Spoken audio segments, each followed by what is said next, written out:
వసుదేవసుతం దేవం కంసచాణూరమర్దనం దేవకీ పరమానందం కృష్ణం వందే జగద్గురుం. మలనిర్మోచనం పుంసాం జలస్నానం దినే దినే సకృద్గీతాంబజి స్నానం సంసార మలమోచనం సంసార మలమోచనం.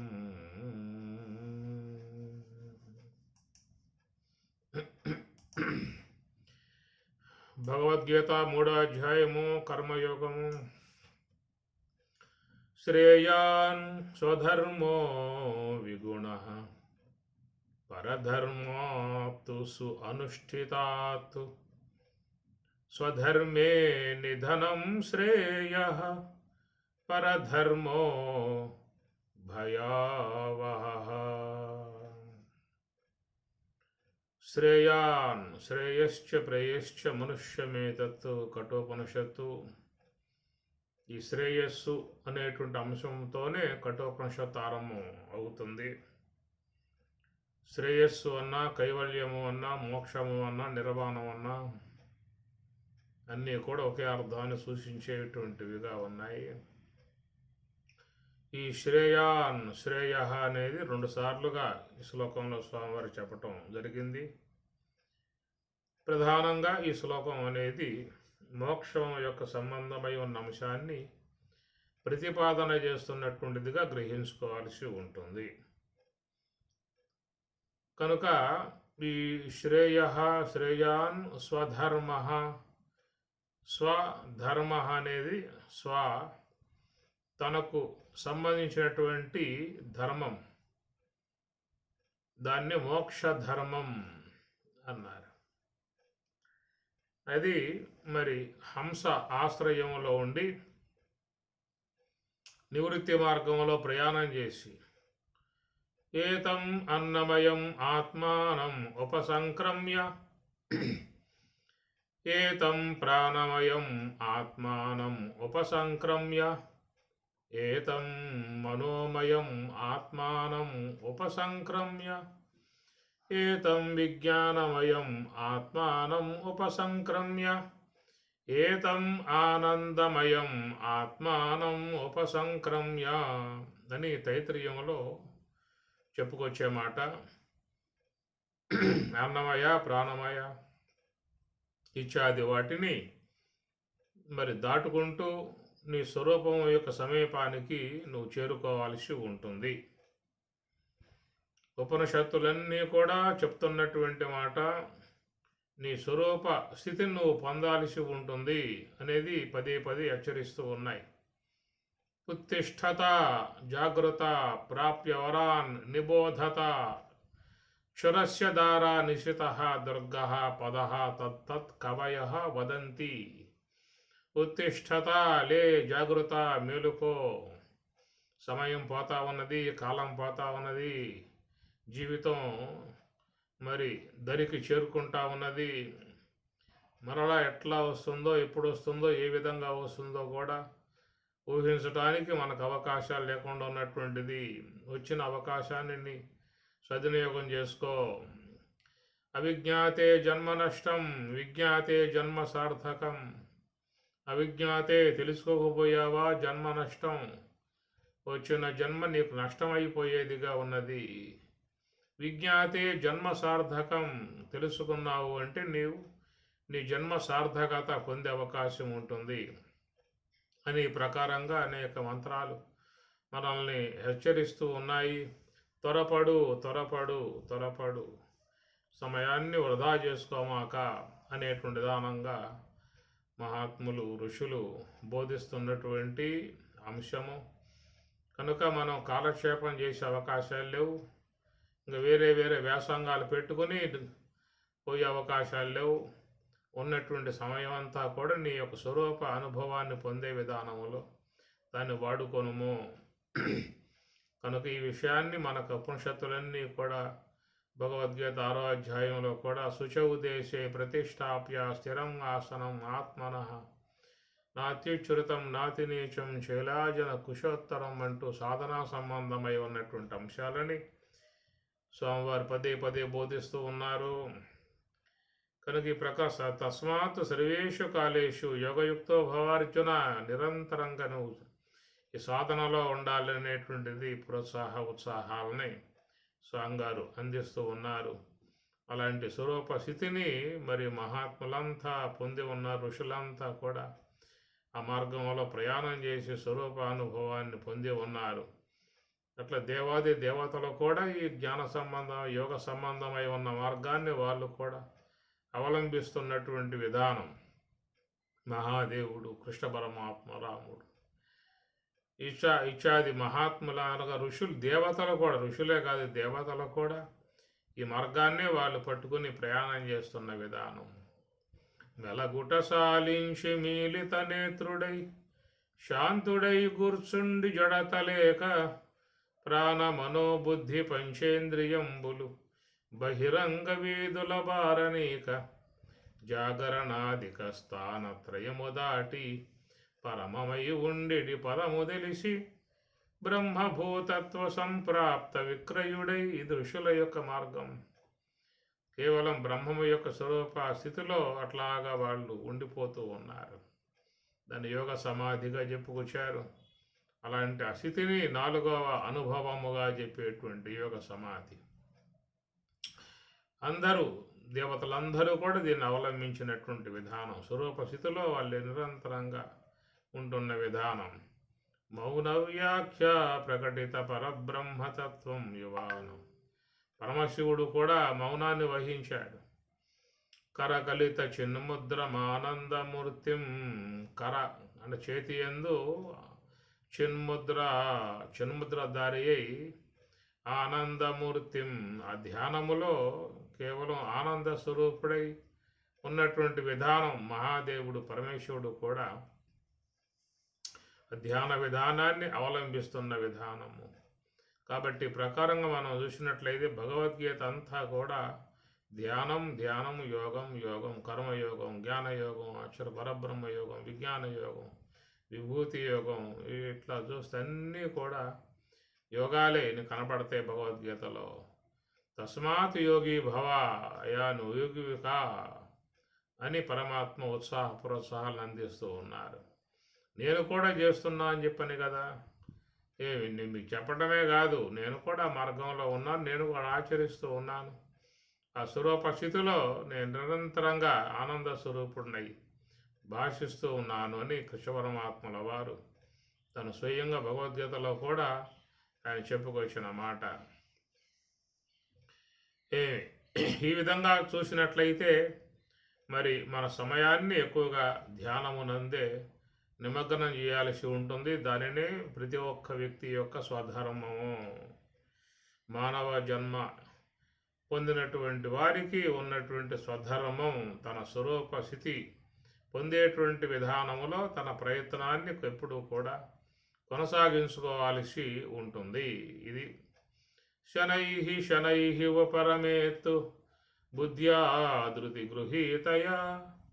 శనై నువ్వు ఒక్కసారిగా పోలేకపోయినప్పటికీ కూడా మెల్లమెల్లగా ప్రయత్నం చేసుకో అని స్వామివారు యోగ మార్గాన్ని చక్కగా ప్రతిపాదన చేస్తూ ఉన్నారు. ఎత్ర యోగీశ్వర కృష్ణ, ఆయన యోగీశ్వరుడు కృష్ణ పరమాత్మల వారు. లోకానికి భోగీశ్వరుడుగా కనబడతాడు కానీ అటు భోగములలో ఉన్నా కానీ నిరంతరంగా యోగ తత్వాన్ని శీలించేటువంటి విధానం కృష్ణ పరమాత్మల వారి యొక్క జీవన విధానంలో చూసినట్లయితే లోకానికి కేవలం ఆయన భోగ పురుషుడు, భోగలాలసుడు, భోగాలలో మునిగిపోయి ఉన్నటువంటిదిగా మరి సామాన్య వ్యక్తులు భావించే విధానం ఉంటుంది. ఆయన కేవలం యోగి, మహాయోగి. కత్తికి 2 పక్కల పొదునే అన్నట్లుగా ఆయన భోగములోనూ అంతే స్థాయిలో ఉన్నాడు, యోగములోనూ అంతే స్థాయిలో ఉన్నాడు. యోగ మార్గంలో పోతే భోగాలు అనుభవించవద్దా అనేటువంటి విషయాన్ని సందేహించాల్సిన అవసరం లేదు. పరమాత్మయే దానికి నిదర్శనం. అందువల్ల ఆయన గారు ఇటు భోగ సంబంధమై ఉన్న జీవితాన్ని అద్భుతంగా జీవించినటువంటి విధానం, రెండవది యోగ సంబంధమై ఉన్నటువంటి మార్గాన్ని కూడా ఆయన చక్కగా అనుష్ఠించి స్వరూప స్థితిలో ఉన్నటువంటి విధానం. కాబట్టి మానవుడు దీని విషయంలో వగదగలేక ఎటు పోదామా, ఎక్కడికి పోదామా, ఈ బంధం అయిపోయిందని చెప్పేసి అని ఆలోచనలు చేస్తూ ఉంటాడు. అది దానికి పరమాత్మే, కృష్ణ పరమాత్మే ఉదాహరణ. అలాగా వచ్చేటువంటి భావాలు కలిగి ఉన్నటువంటి వారికి కృష్ణ పరమాత్మయే ఉదాహరణ. ఆయన కుటుంబంలో మరి ఎంతమంది పత్నులతో చక్కగా ఉంటూనే మరి ధ్యానాన్ని చేసి స్వరూపానుభవాన్ని పొందాడు అని చెప్పనంటే అది అందరికీ కూడా ఆదర్శ విధానముగా ఉన్న విధానము. తాను ఉన్నటువంటి యొక్క కుటుంబంలోనే ఉంటూ కుటుంబ జీవన విధానం చేసుకుంటూనే తన యొక్క సాధనను కూడా కొనసాగించుకునే అవకాశాలు ఉంటాయని మనకు ఆ విధంగా చెప్పినటువంటి మాట. ఎప్పటికైనా ఎవరైనా తన యొక్క జన్మరాహిత్య స్థితిని, మోక్షం అనేవాడేటువంటి అంశాన్ని పొందాలనేటువంటి యొక్క అపేక్ష ఉన్నటువంటి వారల్లా కూడా నివృత్తి మార్గం వైపుకే పోవాలి తప్ప ఇంకో మార్గం లేదు. ఇక నాణ్య పంథాయనాయ విద్యతే. ఏమన్నాయి మార్గాలు? ఇంకా నివృత్తి మార్గం తప్పితే ప్రవృత్తి మార్గమే. రెండేకా చెప్పింది స్వామివారి గీతలో కూడా. ప్రవృత్తించ నివృత్తించ బంధం మోక్షం అని అన్నారు. రెండు మాటలు తేల్చి పారేశారు.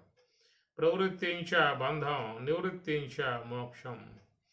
కాబట్టి ప్రకారంగా వృత్తి రహితమై ఉన్న మనస్సుని మరి హంస యొక్క ఆశ్రయంలో పెట్టి మరి ఆ మార్గంలో ప్రయాణం చేయటమే ఇది ఆత్మపరమగా ఉన్న అర్థంగా చూసినట్లయితే ఇది స్వధర్మం అనబడుతుంది. కాబట్టి ఈ యొక్క తన స్వరూపం అంతటా వ్యాపకమై ఉన్నటువంటి బ్రహ్మం నీళ్ళు ప్రత్యేగాత్మగా ఉంది కనుక ఆ ప్రత్యేగాత్మ యొక్క మార్గంలో ప్రయాణం చేయటమే అది నీ యొక్క ధర్మం. నీ జన్మతః వచ్చినటువంటి చక్కటి అవకాశం మానవులకు. ఇలాంటి అవకాశం చూస్తే ఇతర జీవులలో ఏమిటికి కూడా మరి పరమాత్మ ఇచ్చిన విధానాలు లేవు. ఏమి మళ్ళాగా ధ్యానం చేసి నివృత్తి మార్గంలో ప్రయాణం చేసేటువంటి యొక్క అవకాశాలు ఇతర జీవులలో కనపడవు మనకి.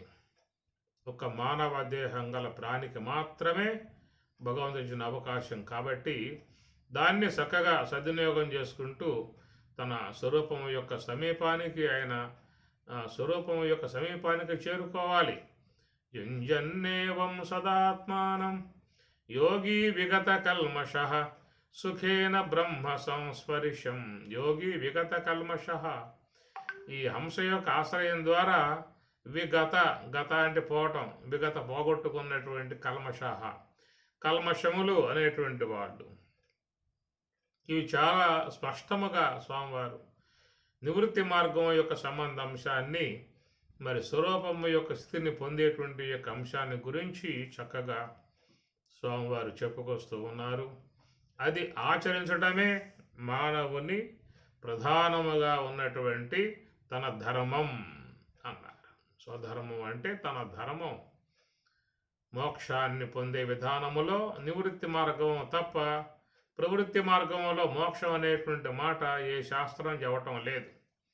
పరాంచిఖాని పితృణత్తు స్వయంభూ తస్మాత్ పరాత్ పశ్యతి న అంతరాత్మన్ అని ఉపనిషత్తులు బోధిస్తూ ఉన్నాయి. పరాంచిఖాని ఇంద్రియాలు బయటికి పోయే విధానంగా ఉండటం కారణంగా అంతరాత్మన్ నపశ్యతి లోన ఉన్నటువంటి స్వరూపాన్ని తెలుసుకునే అవకాశం లేకుండా పోయింది అని స్వామివారు చెప్పారు ఉపనిషత్తులలో వస్తున్న అంశం ఇది.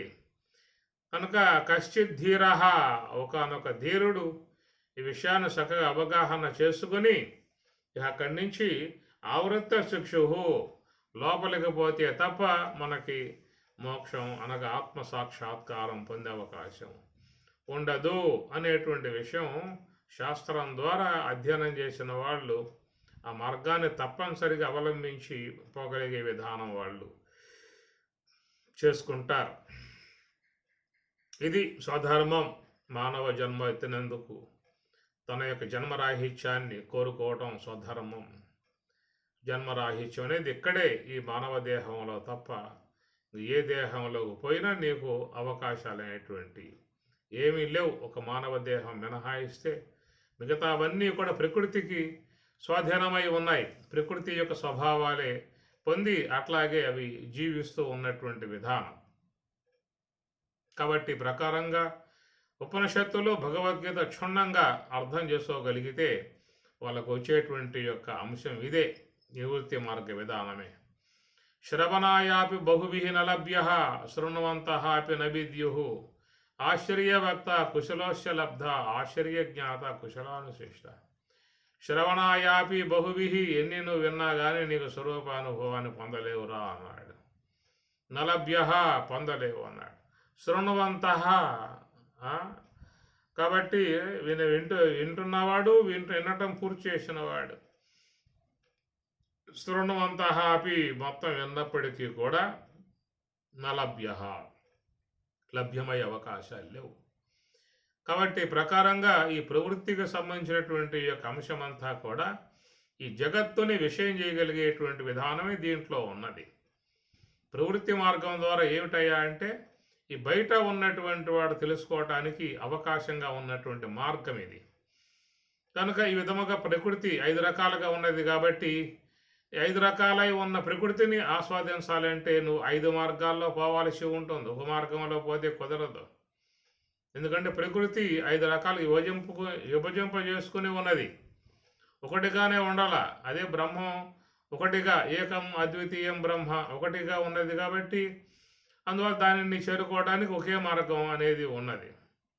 ఒకే మార్గం, 2 మార్గాలు లేవు అక్కడ. ఒకే మార్గ విధానంగా ఉన్నది. ఎందువల్ల బ్రహ్మం ఏకం అద్వితీయం అన్నారు. ఏకం ఒకటే అయి ఉంది కాబట్టి ఒకే మార్గం, నివృత్తి మార్గం అని చెప్పిన అన్నారు. మరి అట్లాగా ప్రకృతి యొక్క విషయంలో ఒకే మార్గం పెట్టుకోవాలి కదా అని చెప్పినట్లయితే ప్రకృతి బ్రహ్మంలాగా ఒకటేగా ఉండలేదు. అది 5 రకాలుగా తనను విభజించుకున్నది. ఈ జగత్తు తన యొక్క ఉనికిని 5 భాగాలుగా చేసుకుని ఏర్పాటు చేసుకుని ఉన్నది. దాన్ని ఆకాశము అన్నారు, వాయువు అన్నారు, అగ్ని, జలము, పృథ్వీ. ఈ ప్రకారంగా ఈ ప్రకృతి 5 భాగాలుగా తాను విడబడి విభజింపజేసుకుని ఉన్న విధానం. ఎందువల్ల 5 రకాలు విభజించుకోవటం? ఇది బ్రహ్మం అనేది అలాంటి పనులు చేయలేదు కదా. అది కేవలం ఒకే విధానముగా, ఏకత్వ విధానముగా, ఒకే సచ్చిదానంద విధానముగా ఒకటిగానే ఉన్నది కదా. మరి ఉన్నప్పుడు మరి ప్రకృతి కూడా ఆ విధంగా బ్రహ్మమును చూసైనా మరి ఆ విధంగా దాన్ని పాటించాల్సిన విధానం ఉంటుంది కదా. అన్నట్లయితే ఆ ప్రకృతి అనేది ఆ నియమం పాటించాలి. అయ్యా స్వామి, మీరు మాత్రం ఒక్కరిగా ఉండండి అని చెప్పని తాను మాత్రం 5 రకాలుగా విభజించుకుని ఉన్న విధానము, ఆ విభజించుకున్నటువంటి విధానమే మరి ఇక్కడ మనం 5 భూతాలుగా చెబుతూ ఉన్నాం. ఆకాశము, వాయువు, అగ్ని, జలము, పృథ్వీ అని చెబుతూ ఉన్నాం. కనుక ఇవన్నీ కూడా 5 మనకు అందుబాటుకు వచ్చేసాయి. ఈ 5 అవతల ఉన్నాయి కొన్ని చెప్తారు కదా, అహంకార తత్వము, మహాతత్వం, అవ్యక్త తత్వం, ఎవర బ్రహ్మం. ఇవన్నీ మనకు ఒక అవగాహనకు రావడానికి అక్కడ అందుబాటులో లేవు. కేవలం అవ్యక్తముగా ఉన్నటువంటి అంశాలు. ఇది అహంకార తత్వము, మహత్తత్వం, అవ్యక్త తత్వం అనేటువంటివి ఆ విధంగా అవి మనకు అందుబాటులో ఉన్నటువంటివి కావు. మన దరికి, మన సమీపానికి నిలిచి ఉన్నటువంటివి అవి 5 రకాలుగా విభజింపజేసుకున్నటువంటి ప్రకృతి 5 రూపాలుగా అది నెలకొని ఉన్నది. అందువల్ల 5 కూడా మరి తెలుసుకోవటానికి మనకు 5 ఇంద్రియాలను తప్పనిసరిగా భగవంతుడు మనకి ప్రసాదించాల్సే ఉంటుంది. ఎందుకంటే ప్రకృతి విధానంలో 5 భాగాలు విభజింపబడి ఉన్నది కాబట్టి మనం మరి దాన్ని తెలుసుకోవాలని చెప్పనంటే తగు ఇంద్రియాలు ఉండాలి. అవి ఎవరు ఇస్తారు? ఎక్కడ దొరుకుతాయి? ఏ షాపుల్లో అమ్ముతారు? ఇదంతా కూడా ఉత్తమ మాటలు. ఎక్కడ దొరికే కాదు, ఏ షాపుల్లో అమ్మే కాదు. అది భగవంతుడే నిర్మించి మనకు ప్రసాదించాల్సి ఉంటుంది. ఆ ప్రకారంగా ఆయన గారు 5 ఇంద్రియాలను కూడా నిర్మాణం చేసుకున్నాడు. చేసుకొని మరి మానవుని జ్ఞానేంద్రియ గోళకాలలో వాటిని నిక్షిప్తం చేసిన విధానము. అప్పటి నుంచి గోళక ఆశ్రయంలో ఇంద్రియాలతో జీవుడు బయట ఉన్నటువంటి వాటిని తెలుసుకుంటానికి అవకాశం ఆయనకి ఏర్పడింది. అందువల్ల గమనించాల్సిన అంశం ఏంటంటే ప్రకృతి 5 రకాలుగా తనను విభజించుకుని ఉన్నది కాబట్టి ఇక్కడ దాన్ని తెలుసుకోవటానికి 5 ఇంద్రియాలు కావాల్సి వచ్చింది. శ్రోత్ర, త్వక్కు, చక్షు, జిహ్వ, ఘ్రాణం అనబడే విధానాలలో 5 మనకు ఒక అవసరమై ఉన్నది విధానం కనుక అవసరాన్ని గుర్తించి సర్వేశ్వరుడే జీవులకు ఆ విధంగా ప్రసాదించిన విధానం. కాబట్టి మనం ఏం చేసుకునే అవకాశాలు లేవు. ఎందువల్లంటే జ్ఞానేంద్రియాలు కనుక లేకపోతే అంతరేంద్రియం ఉంది కదా అని చెప్పి అనుకుంటాం. అంతరేంద్రియం ద్వారా ఊహలు చేస్తామే తప్ప బయట ఉన్నాయి తెలుసుకునే అవకాశం లేదు కదా వాటికి. కాబట్టి ప్రకారంగా మరి ప్రకృతి 5 రూపాలుగా తనను విభజించుకున్నది కాబట్టి అక్కడ 5ంటిని కూడా తెలుసుకోవాలని చెప్పనంటే 5 పరికరాలు కావాలి, 5 ఇంద్రియాలు కావాల్సి వచ్చింది. వాటిని ఈ విధముగా ముఖమండలం మీద గోళకాలలో స్వామివారిని నిక్షిప్తం చేసి, అబ్బాయి నువ్వేమన్నా తింటావు అనుకుంటే తిను, చూస్తావా చూడు, వింటే విను, వాసన గ్రహించు. ఈ ప్రకారంగా మరి ఈ పంచేంద్రియాల వ్యవహారం మనకి స్వామివారు అప్పచెప్పినటువంటి విధానము. మరి అయితే బ్రహ్మము కూడా మరి ఈ విధముగా 5 మార్గాలుగా పోయే అవకాశాలు ఉన్నాయా? ప్రకృతి వద్దకు పోవాలంటే 5 మార్గాలను ఏర్పాటు చేసి ఉన్న విధానము. ఇక బ్రహ్మము యొక్క విషయం వస్తే మరి బ్రహ్మము యొక్క విషయంలో కూడా ఏదన్నా చేయాల్సి ఉంటుందా అని చెప్పనంటే అక్కడ ఒక్క ఇంద్రియం తప్ప ఏవి కూడా దానికి ఉపయోగపడే అవకాశాలు లేవు. ఒక్క ఇంద్రియం, దాన్ని అంతర్ముఖ ఇంద్రియము, అంతర్ముఖ కన్ను అన్నారు. అంతర్ముఖం అనబడేటువంటి కన్ను అన్నమాట. ఇక్కడ బహిర్గతం అనేటువంటివి కన్నులు అని చెప్పాలి. బహిర్గతం యొక్క విషయంలో కన్నులు 5 అనేటువంటి 5 భూతాలకు 5 ఇంద్రియాలని పెట్టాడు. ఒకే ఇంద్రియంతో చూసే అవకాశాలు ఉండవు. 5 భూతాలని తెలుసుకోవడానికి అవకాశాలు ఉండవు. ఒకవేళ సర్వేశ్వరుడే ఆ విధంగా మరి ఘటన సమర్థుడు కాబట్టి ఒక ఇంద్రియంతోనే 5 విషయాలు తెలుసుకునే విధానంగా పెట్టేస్తే బాగుండేది కదా అనేటువంటి ఆలోచనలు సాధారణంగా మస్తిష్కంలో కొంతమందికి పుడుతూ ఉంటాయి. మరి ఆ ప్రకారంగా ఒకే ఇంద్రియంతో తెలియబడే విధానంగా మరి 5 విషయాలు ఏమన్నా పెడితే బాగుండేది కదా అనేటువంటి ఒక మాటగా ఎవడు అడిగే అవకాశాలు లేవు. ఆయన వినటానికి సిద్ధంగా లేడు. ఒకవేళ విన్నా ఆ కార్యం ఆయన గారేం చేయడు. కనుక 5 భూతాలు కాబట్టి 5 భూతాలలో 5 విషయాలు ఉన్నాయి కాబట్టి అది గమనించే స్వామివారు 5 ఇంద్రియాలను సపరేట్గా పెట్టేసిన విధానం. దాని ద్వారా బయట ఉన్న విషయాలు తెలుసుకోవడానికి అవకాశం ఏర్పడింది. మరి లోన ఉన్న అంతరాత్మ విషయం ఇప్పుడు ఎట్లా? బయట ఉన్నటువంటి వాడు తెలుసుకోవడానికి సదుపాయం స్వామివారు కలగజేశారు అనే విషయం మనం ముచ్చరించుకున్నాం.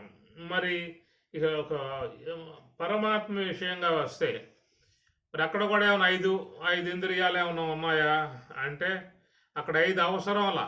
ఇక్కడ 5 భూతాలు కాబట్టి 5 విషయాలు కాబట్టి 5 ఇంద్రియాలు అవసరం పడ్డాయి. ఈ బ్రహ్మం యొక్క విషయం 5 ఇంద్రియాలు ఎందుకు నీకు? బ్రహ్మం 5 రకాలుగా ఉంది ఏమన్నా? 5 బ్రహ్మములు ఉన్నాయా? 5 బ్రహ్మములు ఉంటే 5 ఇంద్రియాలు కావాలి. 3 బ్రహ్మములు ఉంటే 3 ఇంద్రియాలు కావాలి. 2 బ్రహ్మములు 2 ఇంద్రియాలు కావాలి. ఇట్లాగా నీకేం చెప్పలేదు కదా శాస్త్రము. ఏకం అద్వితీయం బ్రహ్మ అన్నారు. నేహ నానాస్తి కించిత్ ఈ విషయంలో ఎలాంటి సందేహం పెట్టుకోవాల్సిన అవసరం లేదు. కనుక మరి పరమాత్మ యొక్క విషయముగా ఆయన గారు చాలా శబ్దంగా స్పష్టముగా చెప్పుకొచ్చినటువంటి విధానం కాబట్టి మరి పరమాత్మ బ్రహ్మమును తెలుసుకోవటానికి ఒక్క మార్గమే మనకున్నది. ఆ ఒక్క మార్గాన్నే నివృత్తి మార్గం అనేదిగా వాళ్ళు చెప్పారు. ఎప్పటికైనా మనం ఏ ఇంద్రియాలతో చేరి ఎలాంటి విషయాలని ఆస్వాదిస్తూ ఉన్నా జీవితకాలం అంతా కష్టపడి ఎక్కడెక్కడో ఉన్నాయని ఊడ్చుకొచ్చి ఇండ్లలో పెట్టుకొని, ఇంట్లో పట్టకపోతే బ్యాంకుల్లో పెట్టుకొని, ఈ బ్యాంకులు పట్టకపోతే గోడౌన్లో పెట్టుకొని, ఈ జీవితకాలం అంతా కోడేసుకోవటం. ఎంత పెడతా, ఎన్ని పట్టుకొస్తావు, ఎన్ని చోట్ల చూపిస్తావు వాట్లను. ఇట్లా నానా తంటాలు పడి ఈ జీవితాన్ని ప్రకారంగా వ్యర్థం చేసుకుంటూ వెళ్ళిపోతూ ఉన్న పరిస్థితి లోకంలో కనబడుతూ ఉన్నది. కనుక విజ్ఞులై ఉన్నటువంటి వారికి, జిజ్ఞాస కలిగి ఉన్నటువంటి వారికి, మోక్షాపేక్ష కలిగి ఉన్నటువంటి వారికి స్వామివారు ఇక్కడ చక్కటి అంశాన్ని బోధించే విషయంలో అయా బ్రహ్మం ఒకటే కాబట్టి ఒక ఇంద్రియమే కావాలి. ప్రకృతి ఐదు కాబట్టి 5 ఇంద్రియాలు కావాలి. అందువల్ల 5 ఇంద్రియాలను ఆయన గారు నిర్మించుకుని మానవుని యొక్క ముఖమండలం మీద వాట్లను చక్కగా పెట్టేశాడు. ఇక్కడే మొత్తం పెట్టేశాడు, 5 ఇంద్రియాలు పెట్టేశాడు. ఇక బ్రహ్మము యొక్క విషయంగా వచ్చినట్లయితే ఆ మార్గం ఆయన గారు తన వద్దే పెట్టుకున్నాడు. ఇది గమనించుకోవాల్సిన అవసరం మనం.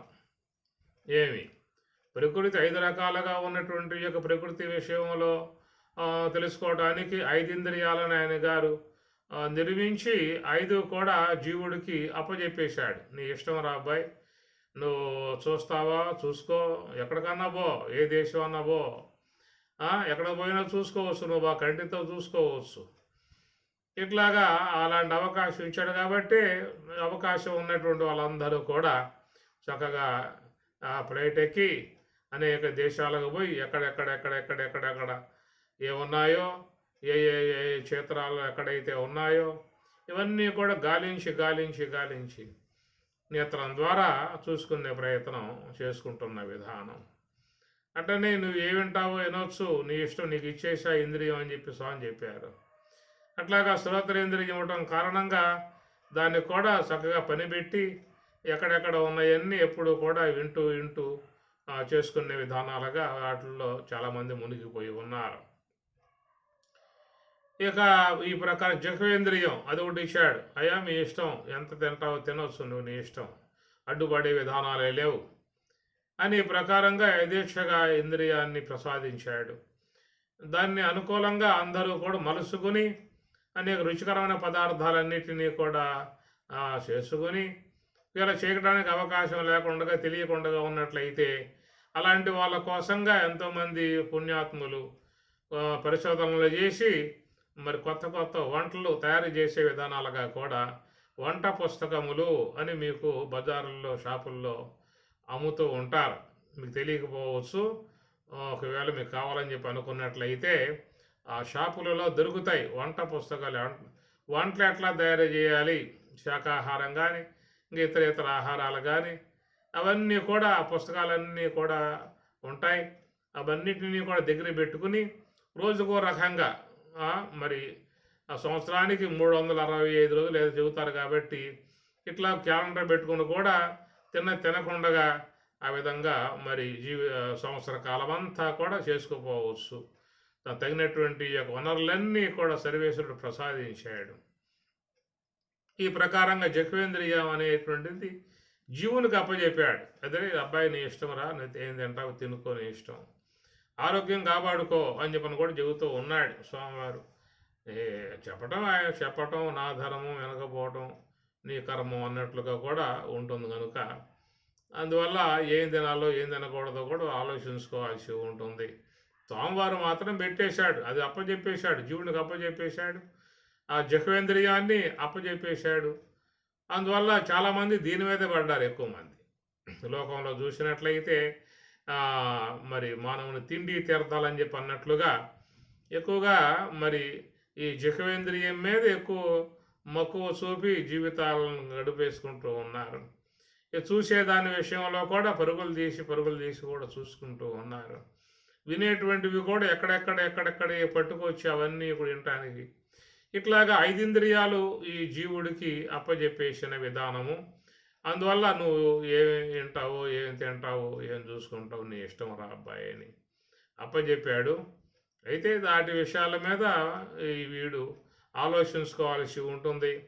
ఏమి తింటే బాగుంటుందో, ఏమి తినకపోతే బాగుంటుందో, ఏమి చూస్తే బాగుంటుంది, ఏమి చూడకపోతే బాగుంటుందో, ఏమి వింటే బాగుంటుందో, ఏమి వినకపోతే బాగుంటుందో అని విశ్లేషణ చేసుకొని వాటిలను ఆస్వాదించుకునే విధానంగా ముఖ్యంగా ఉండాలి.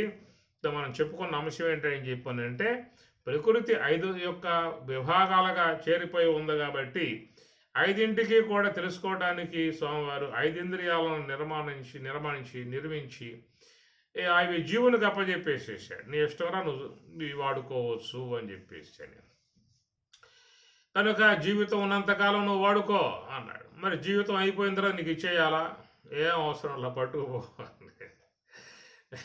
అట్లా పట్టుకుపోయి పెట్టుకో, దగ్గర పెట్టుకో. నువ్వు ఎక్కడ అప్పుడే నీ కథ ఎప్పుడే ముగిసింది ఏం కాదు కదా, నీ ప్రయాణం చాలా ఉంది కదా. కాబట్టి ఆ ప్రకారంగా ఈసారి నీ మానవ దేహం రావచ్చు, లేకపోతే ఇంకేదైనా శునక దేహం రావచ్చు, గార్ధప దేహం రావచ్చు, పశు దేహం రావచ్చు, చాలా ఉన్నాయి విషయంలో. మరి దేంట్లో భయపడ్డా ఇవన్నీ నువ్వు అక్కడ వాడుకోవాల్సి ఉంటుంది అనే విధానంగా చెప్పడం కారణంగా గమనించుకోండి. ఏ యొక్క జీవిని తీసుకున్నా మీకు ఆ జీవి యొక్క శిరస్సు మీద 5 పరమాత్మ అక్కడ పెట్టేసి ఉన్న విధానము. కనుక 5ంటిని కూడా జీవుడికి ఇచ్చేసి నువ్వు వాడుకుంటూ నువ్వు వ్యవహారం చేసుకోవచ్చు అని చెప్పిన అన్నాడు. సరే, బాగా ఉంది స్వామి గారు. మరి ఈ ప్రకృతి 5 రకాలు అన్నావు, తెలుసుకోవడానికి 5 ఇంద్రియాలని నిర్మాణం చేశావన్నావు, బాగానే ఉన్నది. మరి బ్రహ్మం ఒకటి అని చెప్పి అన్నావు కదా, ఆ బ్రహ్మము తెలుసుకోవడానికి కూడా ఒక ఇంద్రియం నాకు ఇచ్చేయవచ్చు కదా అనేటువంటి విధానంగా వీడు వాపోవచ్చు. కానీ పరమాత్మ ఏమన్నాడంటే అది నా వద్ద ఉన్నది. బ్రహ్మము యొక్క విషయంగా ఉన్నటువంటి కన్ను అది నా వద్ద నేను పెట్టుకున్నాను. ఎవరైనా కావాలని వస్తే నేను వాళ్ళకి అది ప్రసాదిస్తాను. ఇది స్వామి చెప్పిన మాట. నేను వాళ్ళకి దదామి బుద్ధియోగం తం ఏన మాం ఉపయాంతి తే ఏనా దేని చేత మాం నన్ను ఉపయాంతి పొందగలవో. అలాగా బ్రహ్మస్వరూపాన్ని పొందగలిగించేటువంటి విధానముగా ఉన్నటువంటి మార్గం ఆ కన్ను నా వద్ద ఉన్నది అన్నాడు. సరే, నీ వద్ద ఉందని చెప్పి అంటూ ఉన్నావు కదా, నువ్వు ఎక్కడున్నావు తెలిస్తే మాకు నీ వద్ద ఉన్నటువంటి కన్నుని మేము కూడా పొందేదన్నా మరి పారమార్థిక విషయంలో ప్రయాణాన్ని దర్శించుకునే ఒక ప్రయత్నంగా కూడా చేసుకోవచ్చు అనే విధానంగా చెప్పినట్లయితే స్వామివారు ఏం చెప్పారు అని చెప్పని, నేను అంతటా ఉన్నానయా, అంతటా ఉన్నటువంటి యొక్క నేను హృద్దేశే అర్జున తిష్టతి, హృద్దేశే మానవాహ తిష్టతి.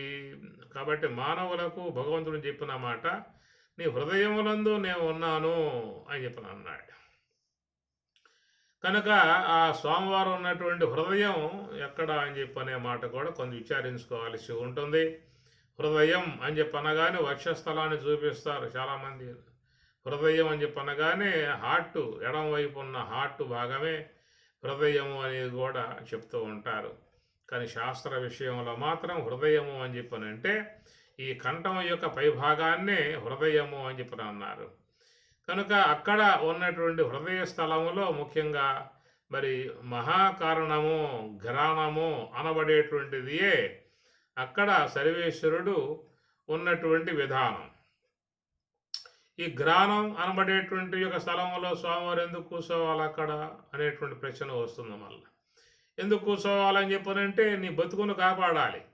నీ బతుకు ఆధారం ఏమిటంటే ఊపిరి. ఊపిరి అనేది లేకపోయిందా అంటే నువ్వు ఏమున్నా అక్కడ ఉండే అవకాశాలు లాంటివి ఉండవు. నీ కాళ్ళు, చేతులు, ముక్కు, నోరు, తల ఉన్నా కానీ శ్వాస కనుక లేకపోయిందా అంటే మొత్తం కింద పడిపోవాల్సిందే. కాబట్టి ప్రకారంగా సకల వ్యవహారాలకు ఈ ఆశ్రయమై ఉన్నటువంటి యొక్క వస్తువు శ్వాస. కనుక ఆ శ్వాసను పట్టుకుని నేను ఆడించటానికి ఇక్కడ ఉన్నారా అబ్బాయి అన్నాడు.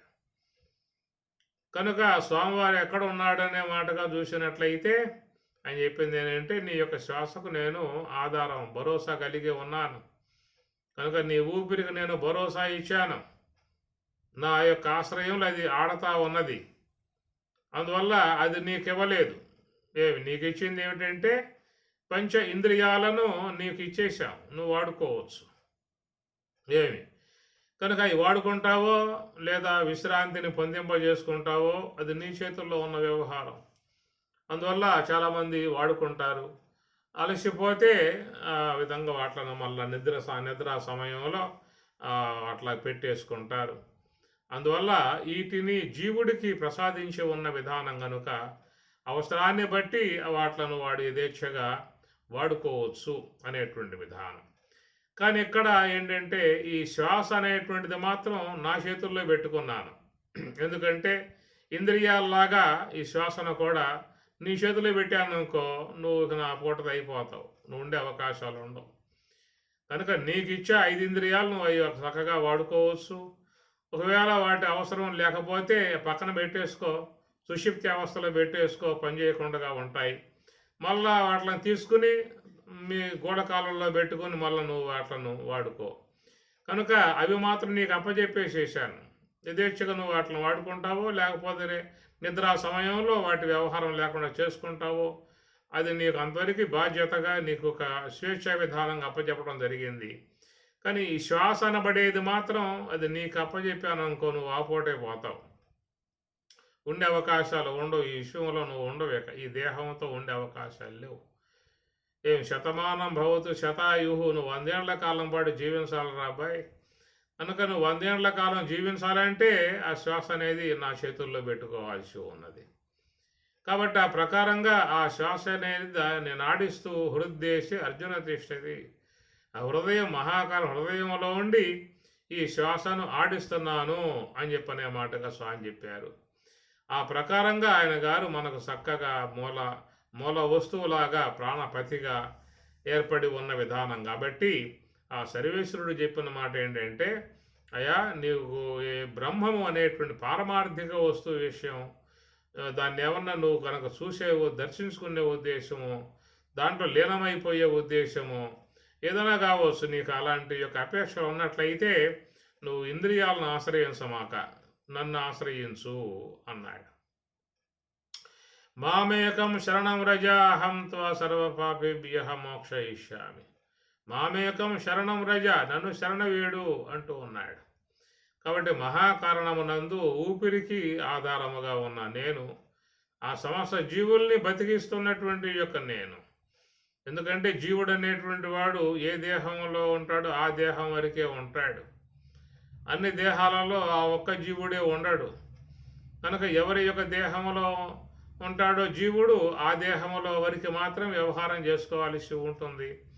ఆ దేహంలో ఉన్నటువంటి జీవుడికి ఆయువు అయిపోతే, ప్రారంధం అయిపోతే వాడొక్కడే పోవాలి తప్ప వాడు పోతూ అందరం పట్టుకుపోయే అవకాశాలు లేవు. నేను పోతున్నారా, తోడు వస్తారా అని చెప్పి అడిగితే ఎవడొస్తాడు తోడు దీనికి? ఏదన్నా కాశీ, రామేశ్వరం, బద్రీ లాంటి ఏదన్నా అమెరికా, రష్యా, ఇంగ్లాండ్, ఫ్రాన్స్ దేశాలు ఏమన్నా పోతా ఉంటే రమ్మంటావా అని చెప్పి అడుగుతారు. ఒకవేళ తీసుకుపోతానంటే అప్పటికే బ్యాగ్ సర్దేసుకొని వాకిట్లో పెట్టుకుంటారు. కాబట్టి ఈ ప్రయాణం అన్నమాట సహాయపడే విధానాలుగా ఉండేటువంటి. కానీ ఇక్కడ మరి చూసినట్లయితే మరణ ప్రయాణానికి ఎవడొస్తాడు, ఎవడు రాడు. అందువల్ల ఈ ప్రకారంగా గమనించండి. కాబట్టి ఈ శ్వాస అనబడేటువంటిది నా చేతుల్లో ఉన్నది కనుక మాము ఏవయ్యే ప్రపద్యంతే, నేను నన్ను ఆశ్రయిస్తే నీకు మోక్షాన్ని ప్రసాదిస్తా అని చెప్పి అంటూ ఉన్నాడు. గమనించుకోవాల్సిన అంశం ఇది. ఏమి ప్రకృతి యొక్క విధానాలలో 5 కన్నులు, 5 కూడా కన్నులే. ఇంద్రియము అంటే ఏమిటి అర్థం? కన్ను. అక్షం ఇంద్రియం అన్నారు. అక్షం అంటే ఇంద్రియం, ఇంద్రియాన్ని కన్ను అంటారు. శ్రోత్రం కన్ను, చెవి కన్ను, ఘ్రాణం కన్ను, జిహ్వ కన్ను, అన్ని కన్నులే చూస్తూ ఉంటాయి. కాబట్టి ఈ కన్నులు 5 ఇంద్రియాలు 5 చక్షువుల్ని ప్రసాదించిన విధానములు అది జీవుడికి అప్పచెప్పేసిన అంశము. అందువల్ల యథేచ్ఛగా నువ్వు ఈ యొక్క జగత్తు 5 రకాలు కాబట్టి నువ్వు దాన్ని తెలుసుకోవచ్చు, ఆస్వాదించుకోవచ్చు అన్నాడు. కానీ ఇక బ్రహ్మము యొక్క విషయంగా ఉన్నటువంటి అంతర్ముఖ వృత్తి అనేది అది భగవంతుడు సర్వేశ్వరుడు తన వద్ద పెట్టుకున్నాడు. తన వద్ద పెట్టుకున్నాడు. స్వామివారు ఏమన్నాడు? మామేవయ్య ప్రపద్యంతే, నన్ను ఆశ్రయించరా, నేను నీకు మరి ఆ బ్రహ్మమును నీకు దర్శింపచేయిస్తాను. ఈశ్వరుడు అనుగ్రహిస్తేనే నీకు బ్రహ్మమును దర్శించుకునే అవకాశం ఉన్నది. దదామి బుద్ధియోగం తం ఏన మాం ఉపయాంతితే. చక్కటి మాటలు మీకు భగవద్గీతలో చాలా సూటిగా ఒక వాస్తవిక స్వరూపాన్ని చూపించేవిగా నీకున్నాయి. అదేమిటని చెప్పానంటే, మహాకారణ స్థలం ఈశ్వరుడు నివాసముగా ఉన్న స్థలము. కూటస్థ అక్షర ఉచ్యతే, స్వయంగా చెప్పిన మాట స్వామివారే. నేను కూటస్థుడునై మరి ఆ తురీయమగు ఆ స్థానములో నేను ఉన్న 4వ స్థానములో, మహాకారణ స్థలములో, శ్వాస ఉన్న స్థలములో నేను అక్కడ విశేషముగా చేరి ఉన్నాను. కనుక నీకు బ్రహ్మము పట్ల మక్కువ ఉంటే, బ్రహ్మములో చేరిపోవాలనే కోరిక ఉంటే నా వద్దకు వచ్చాయి. ఆ బ్రహ్మమును చూపించే కన్ను నా దగ్గర ఉన్నది. దివ్యం దదామితే చక్షు పశ్యమే యోగం ఐశ్వర్యం. దివ్యమై ఉన్నటువంటి యొక్క చక్షువును నేను నీకు ప్రసాదిస్తున్నానని స్వామి చెప్పారు. దివ్యం దదామితే చక్షు అంటే సర్వేశ్వరుడు అనగా నీ మనస్సుని హంస యొక్క ఆశ్రయమునందు ఉంచి ఆ యొక్క మార్గం వైపుకు మక్కువ చూపి ఇష్టపడి పోయినట్లయితే నిన్ను ఆ సర్వేశ్వరుడే తీసుకువెళ్ళి శుద్ధ బ్రహ్మములో చేరుస్తాడు. నీకు నీవుగా పోయే అవకాశాలు లేవు. నాకెవరు అవసరం లేదు, నేను ఒక్కడనే పోతాను అని చెప్పి అన్నట్లయితే ఏడకు పోతావు? ఏ దేశానికి పోతావు? ఏ ఊరికి పోతావు? ఏ గంగలో మునుగుతావు? ఏ నదుల్లో మునుగుతావు? కాబట్టి ఎక్కడికి పోయే అవకాశాలు లేవు. నీవు సర్వేశ్వరుని ఆశ్రయించే ఆయన అనుమతి తీసుకునే నువ్వు బ్రహ్మము యొక్క స్వరూప విధానములో దర్శించుకునే విధానంగా ఉండాలి. ఇది సమస్త ఋషులు, యోగులు అందరూ కూడా నిశ్చల ధ్యాన సమాధిలో అట్లా ఉండిపోయి వాళ్ళు ఈశ్వరానుగ్రహముతో ఆ బ్రహ్మమును దర్శించుకున్న విధానం ఉన్నది.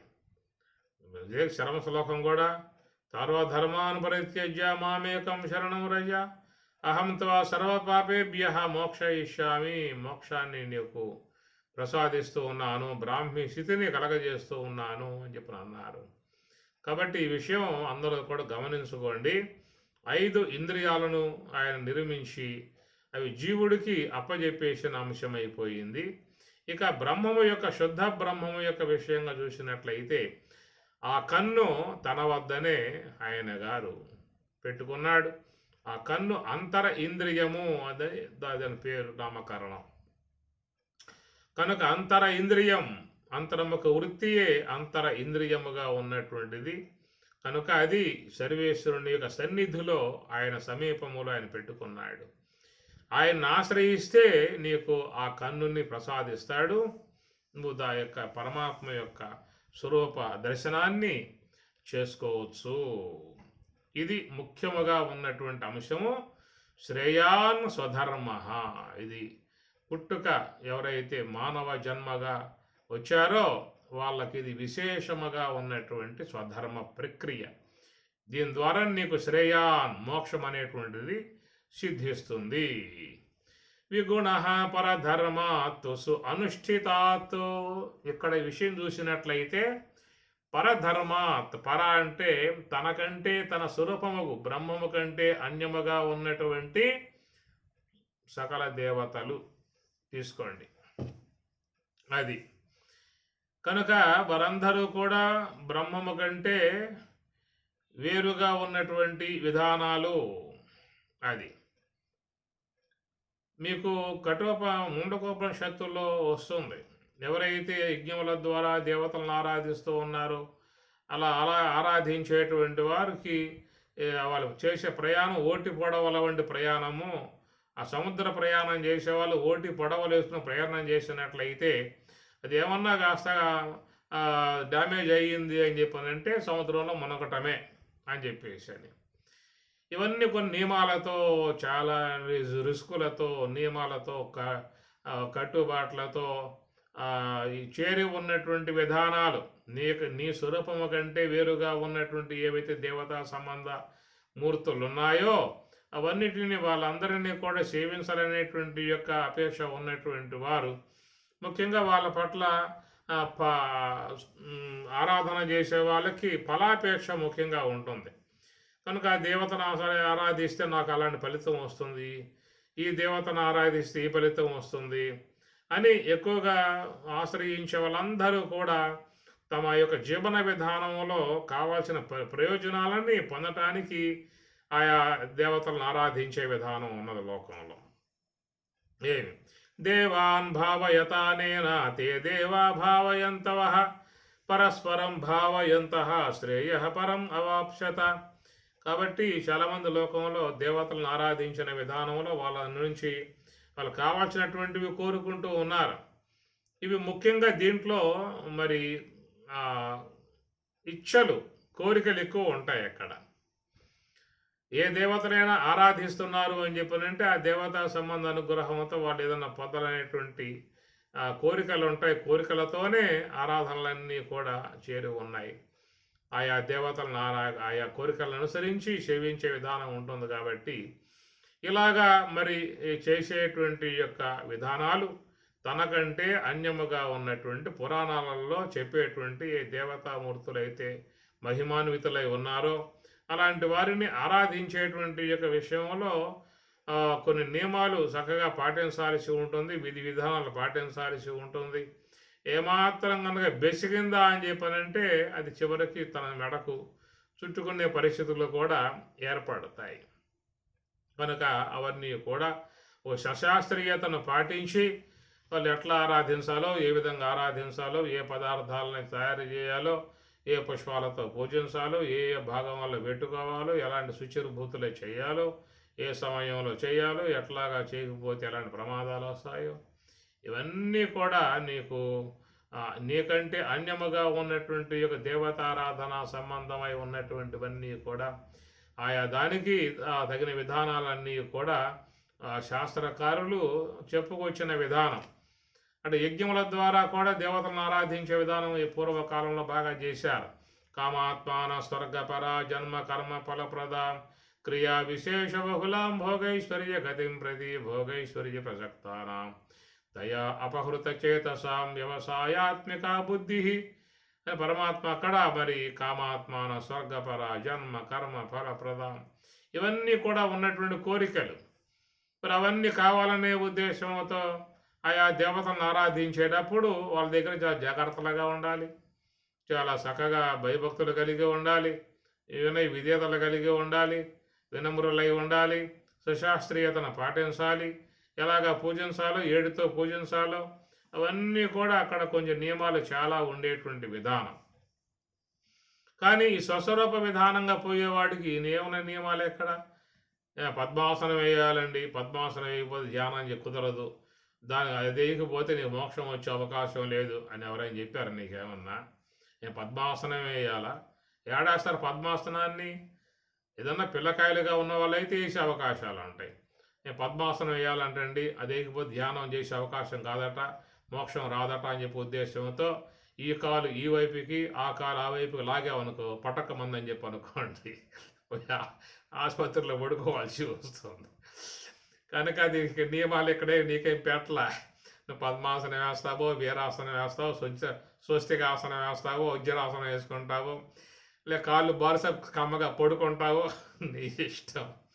ఆశీనోవా శయానోవా గచ్చంతి ఇష్టం సదా శుచి అని స్వామి చెప్పాడు. పడుకుంటావా పడుకొని చేసుకో, కూర్చుంటావో కూర్చొని చేసుకో, సోఫాలో కూర్చుంటావో సోఫాలో కూర్చో, ఏమి నీ ఇష్టం.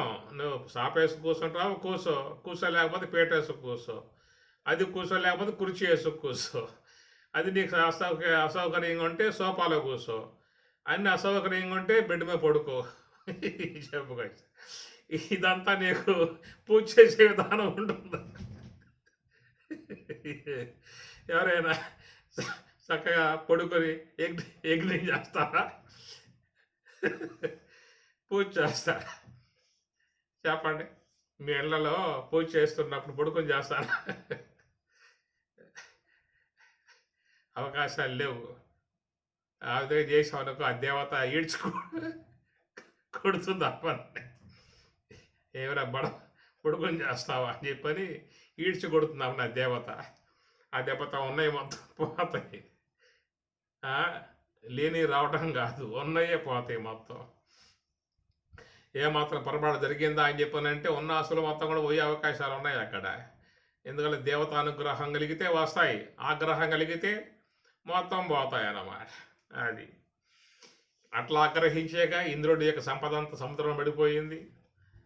అట్లా పడిపోతే లక్ష్మీ అమ్మవారు పోయి అక్కడ ఆమె పడిపోయింది అమ్మని. పడిపోయిన తర్వాత నారాయణ స్వాముల వారు ఒంటరివాడు అయిపోయాడు. ఈ దేవతలంతా బెకారులై వైకుంఠం చేరుకున్నారు. మొరబెట్టుకున్నారు. అప్పుడు స్వామివారు చెప్పారు, ఏమిరా గొడవ ఇంద్రుడా, నిర్లక్ష్యంగా చేస్తావు నువ్వు, నీ సంపదలు పోవడమే కాదు నా సంపద పోయింది. స్వామివారు మొదలుచ్చాడు, జాగ్రత్తగా ఉండు, బుద్ధి తెచ్చుకొని నిర్లక్ష్యం ప్రవర్తించమాక అని చెప్పని. మళ్ళీ అవన్నీ రావాలని ఏం చేయాలి స్వామి అని చెప్పి అడిగారు. ఏం చేసేదేముంది, మదన్స్ అంటే క్షీరసాగరం మొత్తం దాంట్లో పోయి పడ్డాయి అని చెప్పని ఇక పర్వతం పెట్టి బాసుకుని చుట్టి ఆ పక్క రాక్షసులు ఈ పక్క దేవతలు బాగా మదిస్తే మళ్ళా ఆ సముద్రం నుంచి ఆ సిరి సంపదలన్నీ మళ్ళా దేవేంద్రాదులు వాళ్ళు పొందారు. యథావిధిగా ఆ అమ్మవారు క్షీరసాగర కన్యగా మళ్ళా అంగారు వచ్చి పరమాత్మ సన్నిధికి చేరుకున్నది. అట్లాగా మరి ఆగ్రహించారా అంటే మొత్తం పోతాయి, అనుగ్రహించారంటే మొత్తం వస్తాయి. కాబట్టి ఈ విషయాలలో ముఖ్యంగా చేసేవాళ్ళు కూడా ఆ ఆచార్యులు ఎవరో ఉంటారు, వాళ్ళని కనుక్కొని వాళ్ళు చెప్పినట్లుగా వాళ్ళని ఏ విధంగా పూజ చేయాలి ఇవన్నీ కూడా విధానాలు ఉంటాయి. కాబట్టి ఈ తనకంటే అన్యముగా ఉన్నటువంటి దేవతారాధన సంబంధమై ఉన్నటువంటి వాటిలో నీకు మోక్షం మాత్రం రాదురా అబ్బాయి అన్నాడు. నీకు మోక్షం మాత్రం వచ్చే అవకాశం లేదు. న కర్మన న ప్రజయా న ధనేన త్యాగేన ఏకే అమృతత్వ మానసు.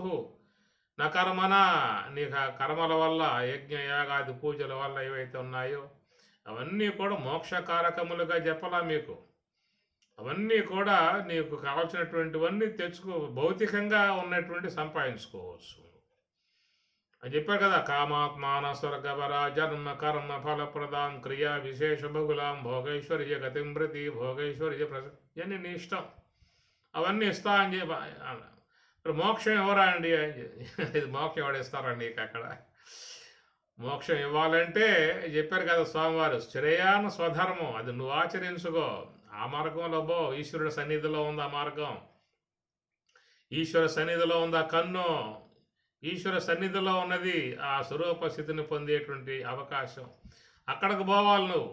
మిగతా దేవతలందరూ కూడా మేమిచ్చేదేం లేదురా, మా వద్ద ఏవైతే ఉన్నాయో అవి ఇస్తాం మేము, అందరికీ తప్ప మోక్షం మేము ఎట్లా ఇస్తాం అనేటువంటి యొక్క మాట. అందువల్ల నువ్వు ఈ స్వరూప విధానంగా పొందేటువంటి చక్కటి సౌలభ్యముగా ఉన్నటువంటి ఏముందాయా, గురు బ్రహ్మ గురు విష్ణు గురురేవ మహేశ్వర గురు సాక్షాత్ పరబ్రహ్మ తస్మై శ్రీ గురవే నమః అన్నావా 3 సార్లు ఓం నమ శివాయ ఓం నమ శివాయ ఓం నమ శివాయ అన్నావా, కళ్ళు మూసుకున్నావా, పోయే శ్వాసను గమనిస్తూ కూర్చున్నావా. నువ్వేం చేయాలి ఎక్కడ, అదే నువ్వు కనుక వేరే దేవతా సంబంధం పెట్టుకున్నావు అనుకో, నువ్వు టౌన్ అంతా తిరగాలి. ఎక్కడున్నాయో పూలు, ఎక్కడున్నాయో టెంకాయలు, ఎక్కడున్నాయో కర్పూరాలు, ఎక్కడున్నాయో అగరబత్తులు, ఎక్కడున్నాయో అగ్గిపెట్లు తెచ్చుకోవాలి. తిరగాలి టౌన్ మొత్తం తిరిగి సంచుడు వేసుకుని నువ్వు వచ్చి కూర్చునే తప్ప అక్కడ నీ పని కాదు. ఇక నీ స్వరూప విధానంగా చూసినట్టయితే ఇక్కడ ఏముంది, నీకు స్నానం చేసావా, పైన కండవా కప్పుకున్నావా, సాపేస్తూ కూర్చున్నావా, గురు బ్రహ్మ అని చెప్పి అన్నావా, 2 కళ్ళు పూసుకున్నావా, శ్వాసను గమనిస్తూ కూర్చున్నావా, సూక్ష్మంలో మోక్షం అన్నట్లుగా వచ్చేసే శ్రేయాన్ స్వధర్మ విగుణ పరధర్మాత్తు అనుష్ఠితాత్, నువ్వు ఎంత ఆచరించినప్పటికీ కూడా. కాబట్టి ఇక్కడ నువ్వు చేసుకోవాల్సినటువంటి విధానం ఈ ఉపనిషత్తులు బోధించాయి. భగవద్గీత అంతా 18 అధ్యాయాలు, 2వ అధ్యాయం 11వ శ్లోకం నుంచి ఆరంభం చేసుకుంటే ఇక చివరిదాకా స్వామివారు మీకు ఇదే మార్గం, నివృత్తి మార్గం. నివృత్తి నీకు స్వరాజ్య గీతలో అయితే స్వామి గారు ప్రతి శ్లోకం యొక్క తాత్పర్యంలో శ్వాసపై నిఘా పెట్టు, శ్వాసపై నిఘా పెట్టు అనే తప్ప ఏముండ దాంట్లో నీకేక ముక్కు బొరకలలో సంచరించేటువంటి ముక్కు బొరకలు అర్థం కాదు. కొంతమందికి శ్వాసపై నిఘా అంటే అంటున్నారు, అర్థం కావట్లేదని చెప్పి అనుకుంటూ ఉంటారు. వాళ్ళకి అర్థం కావటానికి ఏం లేదురా, ముక్కు బురకలలో సంచరించే శ్వాస. ఈ విధంగా స్వామివారు చెప్పే మాటలు ఎంత సులువుగా ఉంటుంది, ఎంత సునాయాసంగా ఉంటుంది, ఎలాంటి ఆయాసం లేదు కదా. కొంతమంది తెలియక ఈ శ్వాసను బంధిస్తూ ఉంటారు. ఈ బంధించే వ్యవహారం కూడా పెద్ద గందరగోళ వ్యవహారం. బంధించకపోతే మనం సాగదేమో అని భయం వాళ్ళకి, బంధిస్తే శ్వాస పోతుందేమో అని మరొక భయం వాళ్ళకి. రెండు భయాలే. కనుక ఏ భయం లేకుండా ఆడే ఊపిరిపై మనసును పెట్టుకో అన్నారు. కాబట్టి ఈ ప్రకారంగా చేసుకునే విధానం సులభముగా ఉన్నది, సూక్ష్మముగా ఉన్నది, అందరికీ సునాయాసముగా ఉన్నది. సుసూక్ష్మ కర్తం సుసూక్ష్మం. మీకు 9వ అధ్యాయంలో స్వామి చెప్తారు, కర్తం చేయటం సుసూక్ష్మం, చాలా సూక్ష్మముగా ఉండేటువంటి విధానం అన్నారు. కాబట్టి చక్కటి మార్గం ఈ స్వధర్మం. దీని నిధనం ఇక్కడ ఏమవుతుందా అంటే ఈ శ్వాసపై నిఘా పెట్టి నివృత్తి మార్గంలో పోయేటువంటి వారికి ఏమవుతుంది, నిధనం. వాడు అయిపోతాడు, ఉండడే, ఫినిష్. లోన ఉన్న జీవత్వం అనేది తొలగిపోతుంది అన్నమాట. జీవత్వం పోతుంది అనగా నిధనం. జీవుడు అంతరిస్తూ ఉన్నాడు. జీవుడు అంతరిస్తే ఏమవుతాడు, దేవుడు అయిపోతాడు. అది కనుక పరధర్మ భయావహ. మిగతావన్నీ కూడా చూస్తే ఒక భయానకమై ఉన్నటువంటి విధానములు చేయటం మంచిదే. ఇతర దేవతలను ఆరాధించడం వల్ల మంచిదే, అనుగ్రహం వస్తుంది, మంచిదే. ఏదైనా పొరపాటు అయ్యిందా అంటే, ఏదైనా గ్రహపాటు అయ్యిందా అంటే ఈ కామ్య సంబంధ విధానాల్లో ముఖ్యంగా ప్రమాదం ఉండే అవకాశాలు కొన్ని ఉన్నాయి. కాబట్టి అందువల్ల ఆ నియమాలన్నీ పాటించాలి. ఇల్లు అరుక్కోవాలి, శుభ్రం చేసుకోవాలి, ముగ్గులు వేసుకోవాలి, ఆ పూలు గిల్లన్నీ కూడా పట్టుకోసుకోవాలి, నివేదనలన్నీ కూడా ఏర్పాటు చేసుకోవాలి. ఏ పిండి వంటలు వండాలో, ఏ నైవేద్యాలు వండాలో, ఎట్లా వండాలో, ఏ విధంగా వండాలో, శుచిర్భూతులే స్నానం చేసి శుద్ధంగా ఉండి ఎవరి అంటూ ముట్టు ఇవన్నీ కూడా అనే విషయాలు పాటించుకుంటూ సశాస్త్రీయతను పాటించుకుంటూ మంత్రాలు ఏమిటో కదా అవన్నీ ఏమిటో మొత్తం కూడా చేసుకోవాల్సిందే, తప్పదు. అక్కడ ఎందుకు పెట్టుకున్నావు కదా, నువ్వు కావాలని పెట్టుకున్నావు కదా, నాకు అవి కావాలి ఇవి కావాలని చెప్పి అనుకున్నావు కదా. అనుకున్నప్పుడు మరి వాళ్ళని ఆరాధించు, ఎట్లా చేయాలో చెయ్యి. ఎవరైనా ఎమ్మెల్యే ఉన్నాడు, ఇలా ముఖ్యమంత్రి ఉన్నాడు, ఇలా ప్రైమ్ మినిస్టర్ ఉన్నాడు, వాళ్ళ వద్దకు పోయి ఏదన్నా నువ్వు కోరుకునే ఉద్దేశంతో పోతావు అనుకో. పోయిన తర్వాత నియమాలు పాటించాలి. ఆడు కూర్చోమంటే కూర్చోవాలి, పొమ్మన్నప్పుడే పోవాలి, అపాయింట్మెంట్ ఇస్తే అప్పుడు పోవాలి. పోయిన తర్వాత కూడా ఆ దగ్గర నువ్వు కాళ్ళు ఆడిస్తూ కూర్చుంటావా? ఎట్లా కూర్చోవాలి? ఆడ పోతే ముఖ్యమంత్రి దగ్గరికి పోతే, పిఎం దగ్గరికి పోతే ఎట్లా కూర్చుంటావు చెప్పు. ఏమాత్రం బెసికిందా అని చెప్పారంటే ఇక వాయించేస్తారు ఆ పన్న వాళ్ళు.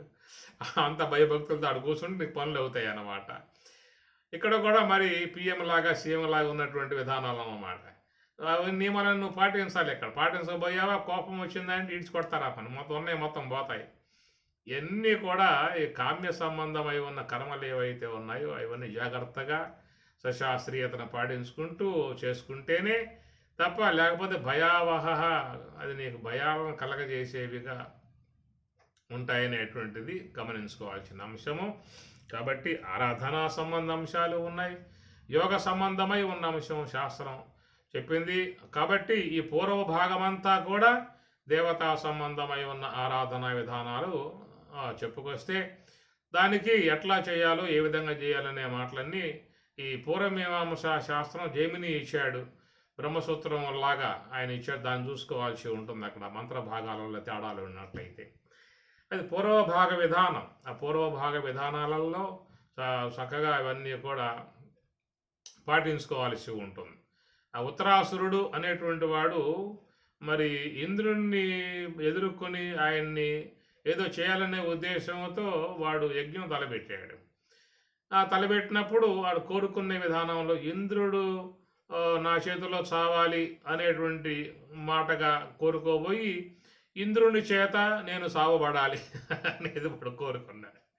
అది తెలియకుండా అట్లాగా ఏమి విభక్తులు కొన్ని ఉంటాయి కదా, అది ఎక్కడో స్వరం తప్పింది, ఆ దెబ్బతో ఏమైపోయిందని చెప్పినట్టు చివరికి ఇంద్రుడి యొక్క వజ్రాయుధంతో వాడి మరణం అనేది వచ్చింది అక్కడ.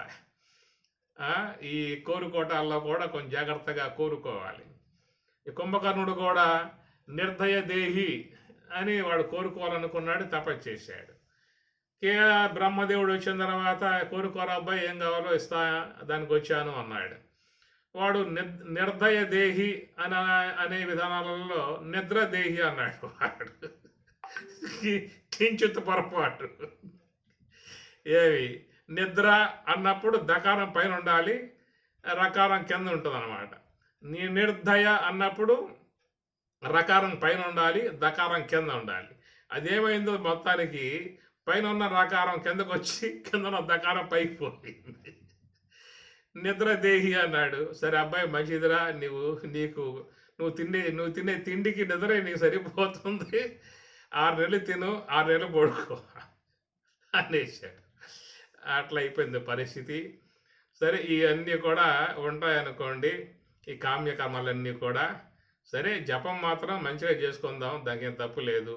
ఓం నమో నారాయణాయ, ఓం నమ శివాయ.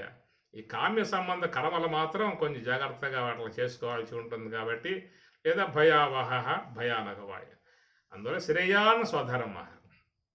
స్వామివారు లక్ష్మణార్యులు భగవద్గీత ఉపనిషత్తులు ప్రసాదించినటువంటి చక్కగా మనస్సును హంస మీద పెట్టి నివృత్తి మార్గంలో ఈశ్వరుని యొక్క సన్నిధిలో ఉండి నివృత్తి మార్గంలో పోయి ఆ భగవంతుడు, ఈ సర్వేశ్వరుడు, ఆ బ్రహ్మమును పొందింపజేసే విధానముగా ఉన్నటువంటి శ్రేయ మార్గం, అది స్వధర్మమై ఉన్నటువంటి విధానం. అది అందరూ ఆచరించి అస్వరూప అనుభవాన్ని పొంది తరించాల్సి ఉంటుంది. ఓం సహనా భవతు, సహనౌ భునక్తు, సహ వీర్యం కరవావహై, తేజస్వినావధీతమస్తు మా విద్విషావహై. ఓం శాంతి శాంతి శాంతి. హరి ఓం తత్సతు.